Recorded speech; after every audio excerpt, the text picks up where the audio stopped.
हम आह भी करते हैं तो हो जाते हैं बदनाम, वो कत्ल भी करते हैं तो चर्चा नहीं होती। इस शेर को सुनने के बाद क्या आप कुछ सोचने लगे? क्या आपकी आंखों के सामने कुछ जाने पहचाने चेहरे घूमने लगे? क्या आपको कुछ बदनाम लोग याद आने लगे, या कुछ ऐसे कातिल जिनकी कोई चर्चा ही नहीं करता? तो सोचिए कि ये शेर अकबर इलाहाबादी ने अपने ज़माने में लिखा था और आज इसकी अहमियत शायद उस वक्त से ज़्यादा ही है।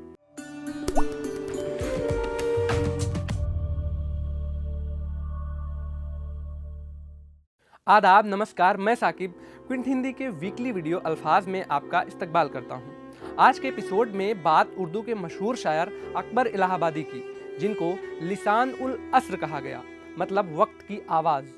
अकबर इलाहाबादी हिंदुस्तानी तहजीब के एक ऐसे कलमकार थे जिनकी शायरी में हास्य व्यंग के अलावा इंकलाब, इश्क और हिंदू मुस्लिम एकता की शानदार मिलावट देखने को मिलती है।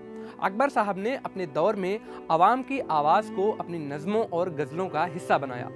उन्होंने छोटी छोटी चीज़ों पर बेहद मजाकिया और अलग अंदाज में लिखा है। 16 नवंबर 1846 को इलाहाबाद के 12 में जन्मे अकबर इलाहाबादी का पूरा नाम सैयद अकबर हुसैन रिजवी था। रेलवे के इंजीनियरिंग डिपार्टमेंट में क्लर्क के पद पर काम किया और बाद में वो वकील भी बने। उन्होंने वकालत का तजुर्बा लेने के बाद वकीलों के लिए एक शेर लिखा। पैदा हुआ वकील तो शैतान ने कहा, लो आज हम भी साहिबे औलाद हो गए। अकबर इलाहाबादी के बारे में कहा जाता है कि वो पारंपरिक होते हुए भी बागी थे। उन्होंने अपने दौर के दूसरे कलमकारों से खुद को अलग करते हुए शेर कहने का नया ढंग अपनाया। स्कूल जाने को मस्जिद जाने से बेहतर बताने की हिमाकत की। उनकी उर्दू गज़लों में अंग्रेजी अल्फाज का बेहद खूबसूरत प्रयोग देखने को मिलता है। छोड़ लिटरेचर को, अपनी हिस्ट्री को भूल जा, शेखो मस्जिद से ताल्लुक तर्क कर स्कूल जा। 4 दिन की जिंदगी है, कोफ्त से क्या फायदा, खा डबल रोटी क्लर्की कर खुशी से फूल जा। हास्य और व्यंग के उस्ताद के रूप में पहचाने जाने वाले अकबर इलाहाबादी ने अंग्रेजी हुकूमत के दौर में इंकलाबी शायरी भी की। उनके कलम की स्याही में कभी दहशत नहीं नजर आई। उनकी कलम से निकले शेर मौजूदा वक्त में प्रासंगिक नजर आते हैं। कौम के गम में डिनर खाते हैं हुक्काम के साथ, रंज लीडर को बहुत है मगर आराम के साथ। अकबर इलाहाबादी को आम बेहद पसंद था।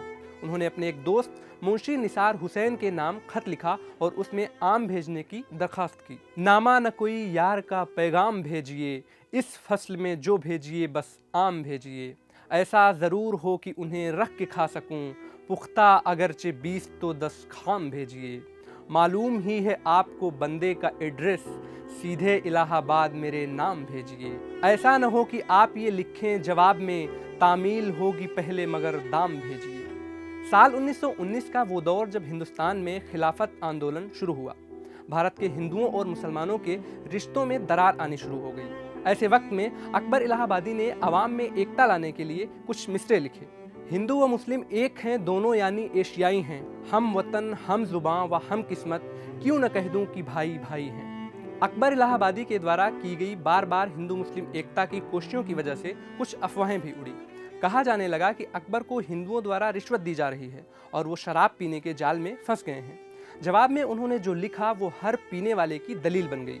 अकबर कहते हैं, हंगामा है क्यों बरपा, थोड़ी सी जो पीली है, डाका तो नहीं मारा, चोरी तो नहीं की है।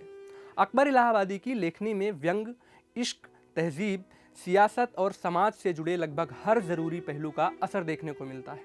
हया से सर झुका लेना, अदा से मुस्कुरा देना, हसीनों को भी कितना सहल है बिजली गिरा देना। दुनिया में हूँ, दुनिया का तलबगार नहीं हूँ, बाजार से गुजरा हूँ, खरीदार नहीं हूँ। अकबर दबे नहीं किसी सुल्तान की फौज से, लेकिन शहीद हो गए बीवी की नौज से। कोट और पतलून जब पहना तो मिस्टर बन गया, जब कोई तकरीर की जलसे में लीडर बन गया। खुदा से मांग जो खुद मांगना है ए अकबर, यही वो दर है कि जिल्लत नहीं सवाल के बाद। शायर और लेखक दीपक रूहानी ने क्विंट से बात करते हुए कहा कि फिराक गोरखपुरी से लेकर शम्सुर रहमान फारूकी तक उर्दू के मकबूल शायरों और आलोचकों दोनों बिरादरी के लोगों ने अकबर इलाहाबादी को स्वीकार किया। जगह जगह उनकी शायरी के चर्चे किए गए। अकबर साहब की शायरी में हंसी मजाक, प्यार मोहब्बत, हर तरह की खूबियाँ मिलती हैं। उन्होंने अंग्रेज़ों के खिलाफ लिखा, तहजीब में जो गिरावट आ रही थी उसका भी जिक्र किया और सांस्कृतिक अस्तित्व को बनाए रखा। उन्होंने उर्दू को व्यंग भाषा के टूल के रूप में इस्तेमाल किया। यह उर्दू और अकबर इलाहाबादी दोनों की खासियत है। जिस तरह से अकबर इलाहाबादी की शायरी में हर तरह का कलेवर नजर आता है, उसी तरह से उनकी निजी जिंदगी के किस्से भी काफ़ी दिलचस्प हैं। एक बार कलकत्ता की मशहूर गायिका गौहर जान इलाहाबाद आई तो वो अकबर साहब से मिलने गई।